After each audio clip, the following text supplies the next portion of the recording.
ओङ्कारलक्ष्मीरूपेण विष्णोर्हृदयमव्ययम् विष्णुमानन्दमध्यस्थम् ह्रीङ्कारबीजरूपिणी ॐ क्लीं अमृतानन्दभद्रे सत्य आनन्ददायिनी ॐ श्रीं दैत्यभक्षरदां शक्तिमालिनि शत्रुमर्दिनी तेजःप्रकाशिनी देवी वरदा शुभकारिणी ब्राह्मी च वैष्णवी भद्रा कालिका रक्तशाम्भवी आकार ब्रह्मरूपेण ओङ्कारं विष्णुमव्ययम् सिद्धिलक्ष्मी परालक्ष्मी लक्ष्म्यलक्ष्मी नमोऽस्तु ते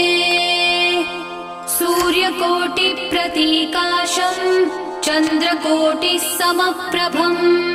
तन्मध्यस्थमव्यक्तम्